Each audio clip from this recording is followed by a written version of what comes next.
From the book by Ted Naiman and William Schufelt, there are 3 basic strategies for your diet that will help you flourish. Don't count calories. It is not how much you eat, but what you eat. Focus on food choices that include higher protein, then you will automatically eat less. Reduce the frequency you eat carbs. Your body will become fat adapted, which means able to burn your body fat for fuel. You will not crave constant carbs. If this is difficult at first, now you know why this is metabolic exercise. If you strengthen this, like weightlifting, you will reap rewards of less frequent eating. Your blood sugar will stabilize. Your mood will stabilize. Avoid foods high in carbs and vegetable fat. High energy density, not found in nature. Highly addictive, on purpose by the food corporations. These types of foods drive overeating. Plants store energy as carbon bonds in carbs and fat. From soil, plants absorb nitrogen for protein. They also absorb minerals. Animals ingest plants to get energy and protein as well as minerals. Solar energy captured by plants as high energy carbon bonds in hydrocarbons, fatty acids, and carbohydrates. Animals draw nitrogen and other minerals from the topsoil. Herbivores eat the plants, carnivores eat the herbivores. So, plants have protein from nitrogen and energy from carbon. Animals have protein and energy. Your body also has protein and energy. The goal for your body composition should be, quote, the highest lean mass at the lowest fat mass. So your protein to energy ratio is critical. Our hunter-gatherer forebears had a high protein to energy ratio. They were strong, smart, healthy. Adding grains diluted the percent of protein in the diet. Bulk refining of sugar, flour, and vegetable oils further diluted the protein. We now have energy toxicity. Too much energy, not enough protein. The way back to our original strong, smart, healthy state? Eat mostly animal-based, high-protein foods. Don't fear animal fats. Avoid carbs and vegetable oils. Follow the green arrow. It shows that hunter-gatherers ate a balanced diet of animal proteins and fats, plus leafy vegetables in season. In the mid-1970s, Americans began a swift and steady rise in obesity. At the same time, carbs and vegetable oils went up in consumption, and it continues today. Protein consumption has not changed. Studies show that humans exhibit protein prioritization. They will eat a combination of macronutrients until they get the required amount of protein. Quote, the lower the protein percentage in their food, the more they will eat until their protein target is met. As shown in this graph, empty calories, sugar, flour, vegetable oils, entered our diets, driving overeating of these types of energy while protein stayed steady. This is the actual driver of the epidemic of obesity in the US and across the Western world. Dr. Naiman asks us a question. You're already eating enough protein. Everyone is eating enough protein. That is not the point. The point is, how much energy did you have to eat to get that protein? Carbohydrates are water soluble.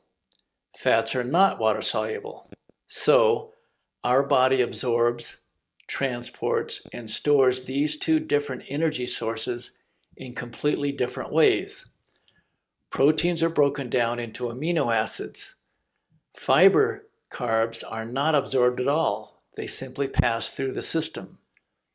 Carbs are broken down into simple sugars like glucose and fructose. Dietary fats are eaten as triglycerides, which are 3 fatty acids packaged together, then broken down into fatty acids. Glucose, carbs, is stored as glycogen, chains of glucose, in your liver and muscles. Fat, which is not water-soluble, is stored in your adipocytes. These systems are completely separate from each other. Glycogen is converted into energy 6 times faster than fat, but it is extremely heavy, so your body carries 100 times more fat than glycogen. You must have glycogen for emergency use, like running from a tiger, sprinting, or weightlifting. But when resting or fasting, we burn body fat.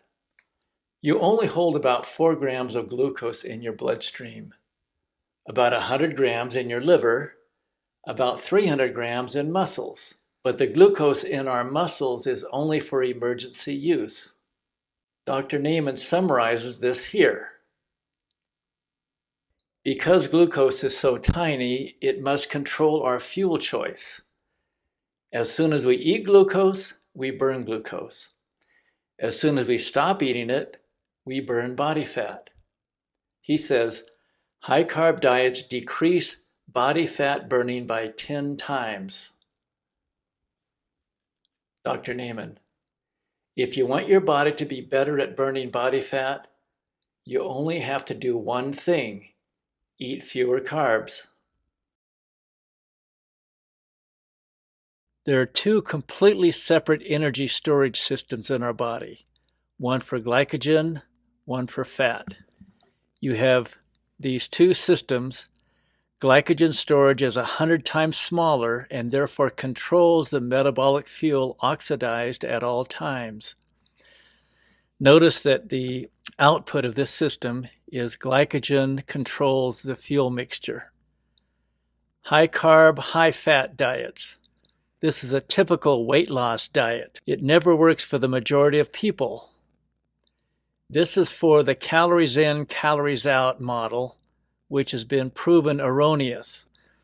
Dietary fat does not clog the arteries. Quote, on this diet, you will need to eat more frequently because you're not fat adapted. The graphic shows eating lots of carbs so glycogen is always high and you are burning mostly glucose. However, fat is low, so you aren't storing much fat. You will have normal weight and insulin. The output is decreased fat oxidation. That drives constant hunger. Fat adapted means you can run your metabolism from burning stored body fat. Low carb, high fat. This is the Atkins type diet. Eating lots of fat, but this is okay because your glycogen is low. You burn a lot of body fat because you're fat adapted. It's excellent for this fat adaptation.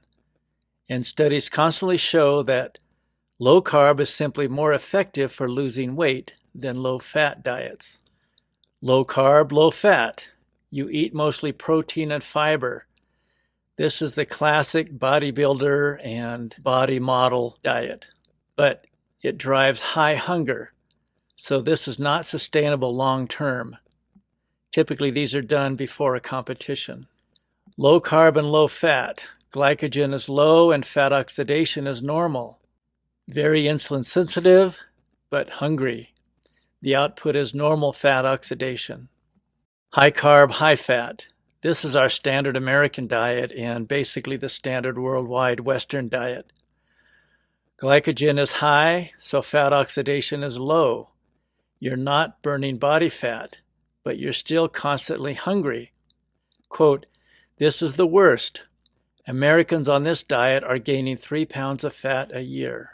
The output of this system is decreased fat oxidation, so you're simply not burning body fat. Obesity is an out-of-control worldwide epidemic. It is a settling point where fat oxidation equals the fat intake. Obesity can easily be reversed by a low-carb diet. Even faster is both low-carb and low-fat. Kicking carbs and vegetable oils out is the key. Obesity is simultaneously pushed forward by the dilution of protein and minerals and pulled forward by the frequent co-ingestion of carbohydrates and fat. The push is called protein leverage. The dilution of protein and minerals with carbohydrates and or fats, which are vegetable oils, requires overingestion of this non-protein energy.